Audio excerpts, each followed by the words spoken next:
अभिनंदन, आभार, आदर, नमस्कार। मैं कुंदन कुमार सिंह, महामना एजुकेशन हब के इस वीडियो में आप सभी का स्वागत करता हूं। तो दोस्तों, इस वीडियो के माध्यम से आप सभी के सामने जनरल नॉलेज के कुछ क्वेश्चंस लेकर के आया हूं जो कि भारतीय संविधान के fundamental rights and fundamental duties से लिए गए हैं। आप सभी से गुजारिश है कि इस वीडियो को पूरा देखिए, अपना टेस्ट ले सकते हैं वीडियो को चलते चलते। पहले क्वेश्चन पढ़ूंगा, क्वेश्चन पढ़ने के बाद में आप वीडियो को पॉज कर सकते हैं, अपना आंसर सेलेक्ट कर सकते हैं और फिर उसके बाद मैं आंसर भी बताऊंगा। तो आप सुन के ये गेस कीजिएगा या ये जांचिएगा कि मेरा आंसर सही था या नहीं था। तो इस तरीके से आपका काफी ज्ञानवर्धन करूंगा और ये फटाफट वीडियो शुरू करता हूं। बनारस हिंदू यूनिवर्सिटी के स्टूडेंट्स के अलावा, एस्पिरेंट्स के अलावा जितने भी कॉम्पिटिटिव एग्जामिनेशन के एस्पिरेंट्स हैं, चाहे वो दूसरे यूनिवर्सिटी में दाखिला लेना चाहते हो कॉम्पिटिटिव एग्जामिनेशन के through, even central Hindu school के विद्यार्थियों के लिए भी ये काफी ज्यादा इंपॉर्टेंट है। Other staff selection commission, CDS, NDA जैसे एस्पिरेंट्स को भी काफी ज्यादा ज्ञानवर्धक होगा, उनके लिए सहायक होगा। तो कृपया करके इस वीडियो को जरूर देखिए, अपना टेस्ट जरूर लीजिएगा कितना आप जानते हैं भारतीय संविधान के बारे में। ये क्वेश्चन सिर्फ 10 ही हैं, लेकिन 10 हैं अच्छे से एक्सप्लेनेशन के साथ। कम से कम 20-25 क्वेश्चंस आपके दिमाग में और फैक्ट से मैं भर दूंगा। चलिए शुरू करते हैं। सबसे पहला क्वेश्चन कहता है कि the fundamental duties are included in the constitution by which of the following act. Fundamental duties को भारतीय संविधान में इनमें से कौन से एक्ट के तहत लाया गया था? इसके ऑप्शंस हैं 48th amendment act, 44th amendment act, 43rd amendment act और 42nd अमेंडमेंट एक्ट। 40वां संशोधन, 44वां संशोधन, 43वां संशोधन और 42nd यानी कि 42वां संशोधन। इसका सही उत्तर होगा 42nd amendment act. 42nd amendment act would be the right answer in this case, that is 100% correct. 42वां संशोधन के अनुसार ये इंश्योर किया जाता है या इंसर्ट किया जाता है फंडामेंटल ड्यूटीज को भारतीय संविधान में, जो कि साल 1976 में 1976 में हुआ था। तब भारत की प्रधानमंत्री श्रीमती इंदिरा गांधी थी और उस समय हमारे देश में इमरजेंसी लग रहा था। तो ये चीज याद रख लीजिएगा। 3-4 फैक्ट एक ही क्वेश्चन से बन गए। आगे बढ़ते हैं। क्वेश्चन दूसरा कहता है The fundamental duties are mentioned in which of the following part of Constitution? Option A कहता है पार्ट 4A, ऑप्शन बी कहता है पार्ट 4, ऑप्शन सी कहता है पार्ट 3 और ऑप्शन डी कहता है शेड्यूल 4A। इसका सही उत्तर होगा पार्ट 4A। पार्ट 4A में भारतीय संविधान में फंडामेंटल ड्यूटीज को इंसर्ट किया गया है या लिखा गया है। और ये कब हुआ था ये तो हमने आपको बता ही दिया, 1976 में हुआ था 42nd अमेंडमेंट एक्ट के तहत। और टोटल फंडामेंटल ड्यूटीज कितनी है ये भी मैं आपको बता दे रहा हूं। टोटल फंडामेंटल ड्यूटीज हैं 11 और फंडामेंटल राइट्स हैं 6। ये भी याद रख लीजिएगा। बहुत सारे इंपॉर्टेंट फैक्ट्स आपको बताता चलता हूं ताकि आपका ज्ञानवर्धन ज्यादा से ज्यादा कम समय में होता रहे। अगला क्वेश्चन है क्वेश्चन नंबर 3। ये कह रहा है कि which of the following article of constitution contains fundamental duties. इनमें से कौन सा आर्टिकल फंडामेंटल ड्यूटी को कंटेन करता है? इसका ऑप्शन है 45A, 51A, 42 और 38B। फंडामेंटल ड्यूटी कंटेन करता है option number B, that is 51A। भारतीय संविधान का आर्टिकल नंबर 51A ये कहता है कि हमारे भारत में या भारतीय संविधान के तहत 11 फंडामेंटल ड्यूटीज हैं जो हमें फॉलो करने चाहिए, जिसमें से हमारे तिरंगे झंडे का रिस्पेक्ट हो गया, राष्ट्रगान का रिस्पेक्ट हो गया, पब्लिक प्रॉपर्टी को बर्बाद नहीं करने का है और ऐसे ऐसे 11 हैं कुल मिलाकर के, जो आगे हम आपको एक एक्सक्लूसिव वीडियो बना करके बताएंगे। अगला क्वेश्चन है क्वेश्चन नंबर 4। ये कह रहा है कि which of the following are fundamental duties. Fundamental duties इन सभी लिखे गए सेंटेंसेस में से या ऑप्शंस में से कौन कौन से हैं? Safeguarding public property, protecting the sovereignty, integrity and unity of India, developing scientific temper and humanism, all of the above। तो फंडामेंटल ड्यूटीज टोटल तो 11 हैं, लेकिन ये जो तीनों ऑप्शंस हैं ये सब भी उन 11 में इंक्लूडेड हैं, इसलिए all of the above is the right answer over here, जो इंक्लूड करता है safeguarding public property. Public property को बचाना हमारा धर्म है, protecting the sovereignty, integrity, unity of India, Bharat की संप्रभुता और बाकी चीजों को भी बचाना हमारा धर्म है। Developing scientific temper and humanism, क्या कहते हैं कि वैज्ञानिक दृष्टिकोण डेवलप करना भी हमारा धर्म है। तो ये सारे के सारे ऑप्शन सही हैं। All of the above should be the right answer over here. आगे बढ़ते हैं। क्वेश्चन नंबर 5 ये कह रहा है कि which of the following committee suggested to incorporate fundamental duties in the constitution. Option A is Malhotra committee, Raghavan committee, Swaran Singh committee और Narasimham committee. तो Swaran Singh committee is the right answer over here, ठीक है ना।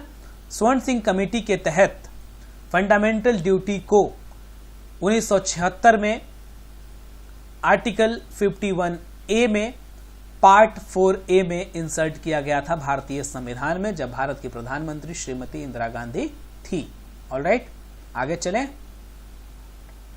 क्वेश्चन नंबर 6 कह रहा है कि which of the following article contain the right to religious freedom. कौन से आर्टिकल के तहत भारतीयों को धर्म की जो है फ्रीडम है। मतलब ये होता है कि भारत में कोई भी व्यक्ति किसी भी धर्म को प्रैक्टिस कर सकता है, हिंदू मुस्लिम बन सकता है, मुस्लिम क्रिश्चियन बन सकता है, हिंदू क्रिश्चियन बन सकता है, उसमें कोई भी बाउंडेशन नहीं है और संविधान हमें वो गारंटी करता है, कोई भी उसे ऐसा करने से रोक भी नहीं सकता। बोले तो धर्म की आजादी है यहां पर। तो इसके ऑप्शंस हैं 25 to 28, मतलब कि 25, 26, 27, 28, आर्टिकल 29 to 30, 29 और 30, 32 से 35 यानी कि 32, 33, 34 एंड 35 एंड 23 एंड 24। कौन सा आर्टिकल हमारे धर्म की रक्षा करता है या धर्म की आजादी देता है? तो इसका सही उत्तर है option A, that is 25 to 28, 25, 26, 27, 28। ये चारों आर्टिकल जो हैं हमें धर्म की आजादी देते हैं भारतीय संविधान के अनुसार। अगला क्वेश्चन है कि which of the following articles guarantees equality before law and equal protection of law for all individuals residing within the territory of India. इनमें से कौन से आर्टिकल सभी भारतीयों के लिए इक्वलिटी यानी कि समानता का अधिकार देता है और उसी के साथ साथ अगर किसी को कोई प्रॉब्लम हो तो उनकी रक्षा भी करता है? ऐसा कौन सा आर्टिकल है अगर वो इंसान भारत की टेरिटरी में मतलब कि इंडिया में रहता है? तो इसके ऑप्शंस हैं आर्टिकल 15, आर्टिकल 14, आर्टिकल 17 और आर्टिकल 18। अपना जवाब हमें दीजिए कमेंट बॉक्स में जरा लिख के। तो इसका सही उत्तर होगा आपका आर्टिकल 14। आर्टिकल 14 या आर्टिकल 14 जो है वो हमें ये चीज प्रोवाइड करता है या ये गारंटी करता है कि हम सब भारतीय संविधान की नज़र में एक हैं, कानून की नज़र में एक हैं और अगर हमें कुछ होता है, अगर हमारे कुछ प्रॉब्लम्स आते हैं तो कानून हमारी रक्षा भी करेगा। आगे बढ़ें, क्लियर है? ये भी इंपॉर्टेंट क्वेश्चन है, वो बहुत सारे कॉम्पिटिटिव एग्जामिनेशन में पूछा गया है ये कई बार। Which article of the constitution abolishes untouchability. इनमें से कौन सा आर्टिकल छुआछूत को हटाने की बात करता है या छुआछूत के नाम पर भेदभाव खत्म करने की बात करता है? आर्टिकल 18, आर्टिकल 15, आर्टिकल 14 और आर्टिकल 17। तो इसका सही उत्तर होगा, बताइए आप, आर्टिकल 17। आर्टिकल 17 जो है भारतीय संविधान का, ये कहता है कि किसी भी धर्म पर, चाहे वो जाति हो, चाहे वो रेस हो, रिलीजन हो, कास्ट हो, किसी भी आधार पर भेदभाव नहीं होना चाहिए, अनटचेबिलिटी वगैरह चीजों की प्रैक्टिस नहीं होनी चाहिए। अगर कोई होता है तो वो दंड का पात्र होता है, कानून उसे सजा देगा। तो आर्टिकल 17 ये एंश्योर करता है।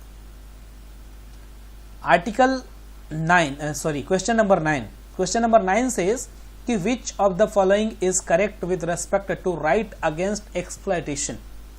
राइट अगेंस्ट एक्सप्लॉयटेशन के रेस्पेक्ट में इनमें से कौन सा उत्तर सही है?